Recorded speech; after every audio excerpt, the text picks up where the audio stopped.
প্রতিদিনের ডায়েটে ফল রাখুন। ফলে রয়েছে ভিটামিন, মিনারেল, অ্যান্টিঅক্সিডেন্ট ও ফাইবার। এগুলো রোগ প্রতিরোধ ক্ষমতা বাড়ায়, হজমশক্তি ভালো রাখে এবং ত্বক ও চুলের জন্য উপকারী।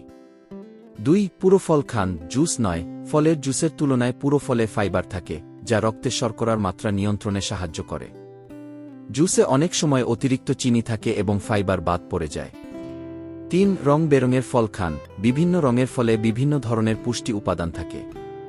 যেমন লাল ফলে লাইকোপিন, টমেটো, তরমুজ; কমলা ফলে ভিটামিন সি, কমলা, পেঁপে; নীলচে ফলে অ্যান্থোসায়ানিন, ব্লুবেরি, আঙুর। 4. মৌসুমী ফল খান। মৌসুমী ফল বেশি পুষ্টিকর, সস্তা এবং প্রাকৃতিকভাবে বেড়ে ওঠে। যেমন গ্রীষ্মে তরমুজ, আম; বর্ষায় জাম, কাঁঠাল; শীতে কমলা, পেয়ারা। 5. পরিমাণে নিয়ন্ত্রণ রাখুন। দিনে 2-3টি ফল যথেষ্ট।